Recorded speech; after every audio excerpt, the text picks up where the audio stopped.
one of the questions that comes out of this is just where is the Israeli strategy behind going forward with these campaigns if you know that Hamas is going to fighters on the ground are going to engage, sure, but probably a healthy majority of them are going to move with the civilian population, probably move with their families and go into the refugee areas and escape the fighting once again.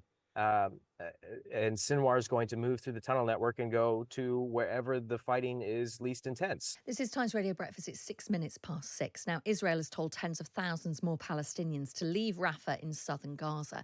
It says it will go ahead with planned operations in the city, despite the US and other allies warning a ground offensive could lead to mass civilian casualties and a humanitarian crisis.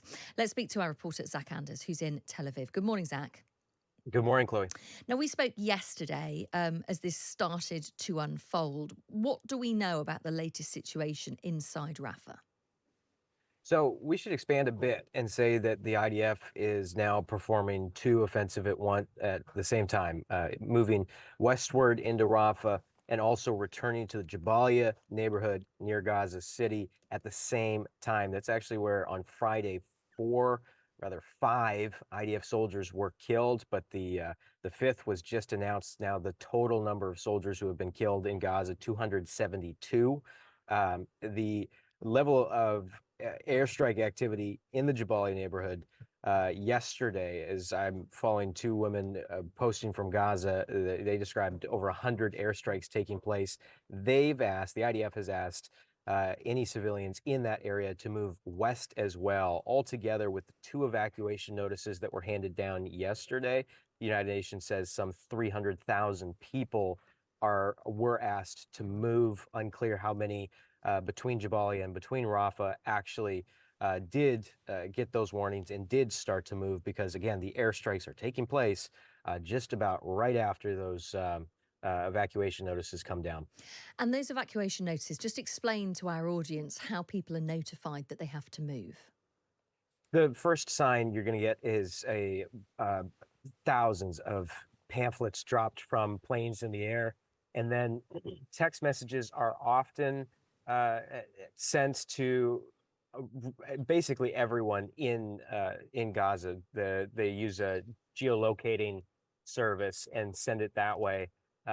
So essentially, the message goes out to everyone with a cell phone connected, but then it's up to them to look at the message, determine if that's them in that area, and act accordingly.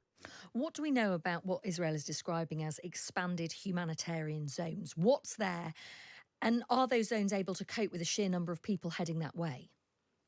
That's a good question. One of the questions I posed to the IDF early on as well was, do you have a calculation for area versus population density? Because in these refugee areas, these refugee zones that you say you've expanded by another mile, do you logistically have a formula to say we have asked 500,000 people to move to this area, and we know that this area can hold that number of people? The IDF has not answered me or any of my colleagues as they've asked these questions and had these concerns. They simply say, this is the area where the aid is, this is the area where tents are, and that's the safest place for civilians to go right now. So one of the other things too that we've asked quite extensively is, what routes are you telling people to take? You give broad and general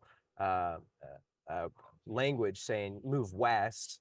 Do you tell them which roads to go down if they're in this Jabalia neighborhood and you're telling them go to the west of Gaza City? Are there roads that are unsafe? Are you communicating that? And one of the answers I've had to that question is roughly our operations shouldn't even be starting from an air campaign or from a ground campaign anyways, so it won't matter. Every road is safe. They can just move west is the answer to that question. Yeah, I mean, I've also been reading that some of the aid agencies, and we're going to speak to an agency after 8 o'clock this morning inside Rafah, are talking about there's no water in these expanded humanitarian zones other than kind of bottled water. There isn't any water supply going there, which obviously has implications as well, or indeed sanitation. Let's talk as well. I mean, there are reports the IDF saying that there is face-to-face fighting with Hamas in Rafah. Do we know how this is? Is this street by street? What's the extent to which that these kind of contacts are happening? Yeah, and that's what we're seeing in some of the videos that are coming out on the Palestinian side of these engagements. The IDF says at this point over 50 have been killed in the Rafah area.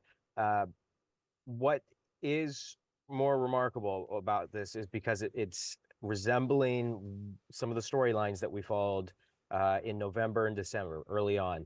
A lot of stories coming out of engagement taking place near tunnel entrances or around uh, civilian homes, schools, and that because the IDF told the civilian population to come into Rafah, they never worked to dismantle the tunnel network by air. So they're communicating, and some of the videos also are showing that the tunnel network is still intact in the Rafah area.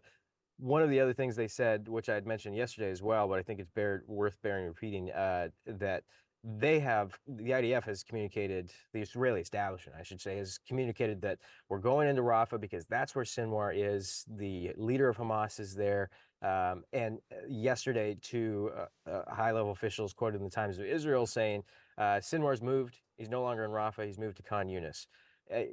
That, you know, that's probably something that would happen if possible through the tunnel network. There's connectivity over that distance, but it is one of the questions that comes out of this is just where is the Israeli strategy behind going forward with these campaigns if you know that Hamas is going to fighters on the ground are going to engage, sure, but probably a healthy majority of them are going to move with the civilian population, probably move with their families and go into the refugee areas and escape the fighting once again.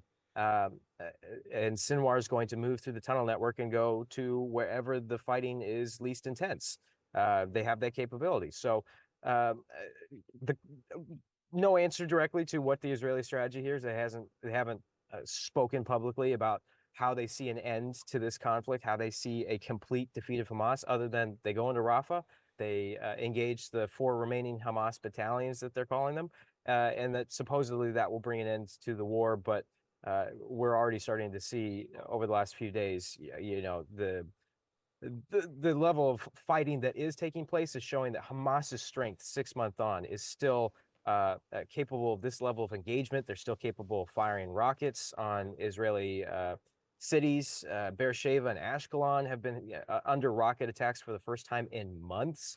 And everyone here in Israel thought those rocket attacks had all been ended because of such a heavy emphasis at the beginning of the war at targeting those rocket launch facilities or basically underground rocket launch posts. Yeah, we're 7 months in, and Hamas still capable of waging war at this level. And it's worth noting as well that US President Joe Biden said yesterday that a ceasefire in Gaza is possible as soon as the next day if Hamas just releases the hostages. So it's putting the pressure, although, the US have been very strong with their words to Israel, saying, we're not going to provide you with any more weapons if you're going to use them on an assault in Rafah. You mustn't go ahead with an all-out assault on Rafah. There will be huge humanitarian consequences.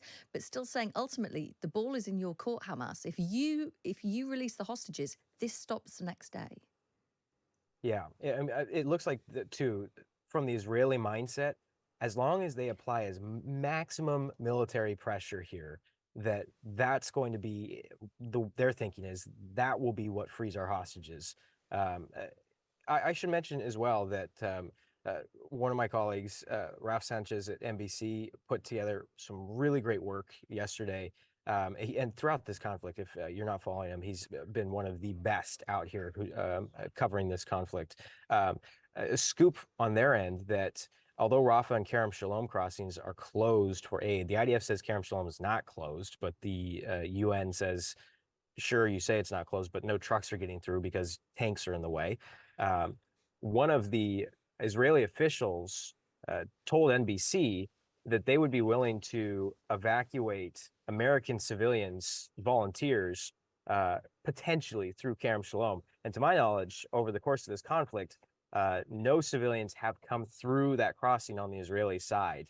That could be an important precedent set here, but I think it speaks more to if the Israelis are communicating this speaks more to the mindset of, okay, this could be a very long siege of Rafah if they're working with American partners here to have an avenue or some sort of a gateway for American civilians to get out. You have to wonder, does the Biden administration, if they're giving all these warnings and they're pushing this hard publicly, is it because they see the Israelis just going all the way to the end? This drags on for another year, keeps going on past that. Who knows?